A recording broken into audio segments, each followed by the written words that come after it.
Gani mwanafamilia wa channel tupendwa hii hapa hii ya Bizoza Media. Kama ndo mara yako kwanza basi usisahau kusubscribe, kulike, kushare pamoja na kucomment. Bwana, mambo yamekuwa mengi juu ya haya ambayo yanayoendelea sasa hivi katika mitandao ya kijamii, na kila mtu alitamani sana kuweza kuelewa na kutambua ni kitu gani ambacho kimekuwa kikwazo kikubwa sana katika maisha ya Bibi Zuchu. Najua kuna wengi watatamani sana kuweza kuliongelea hili na mwishowe waliamua kuweza kukaa kimya. Sasa kitu ambacho sicho huweza kukijua kutoka kwa Bibi Zuchu ni kwamba kuna siri nyingi ambazo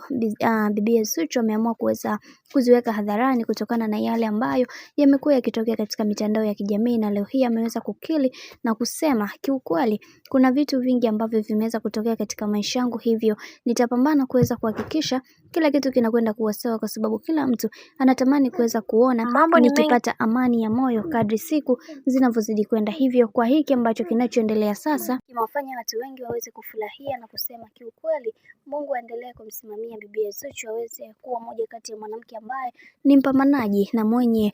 kila kitu ambacho kinachohitajika katika maisha yake, kwa sababu kila mtu anajua kuna namna ambavyo mambo kwa upande wake anakwenda vile tofauti, na wengi wao wakasema kiukweli kwa hiki ambacho kinachoendelea sasa Mwenyezi Mungu mwenyewe ndiye ambaye atakayeweza kumsimamia Bibi Zuchu kutokana na hali halisi iliweza kutokea. Lakini tumeweza kuona baadhi ya ndugu wa Diamond Platnumz wameweza kumpatia zawadi za kutosha na wameweza kuonesha ushirikiano wao kuweza kumfanya Bibi Zuchu aweze kuenjoy zaidi katika maisha yake yote. Lakini ndo kama hivyo mambo yanazidi kuwa mengi kwa upande wake, na kila mtu ameweza kukasirishwa na kile ambacho kilichoweza kutokea katika maisha ya Bibi Zuchu, na wengi wao wakasema kiukweli wanamkosea sana Bibi Zuchu kwa namna moja ama nyingine. Hivyo tunaamini kila kitu kitakwenda kuwa sawa, na tunajua kwamba kuna vitu vingi ambavyo vimeweza kutokea katika maisha yake, na kila mtu anatamani sana kuweza kuhakikisha Bibi Zuchu akiwa katika misingi na mikakati iliyo bora zaidi. Hivyo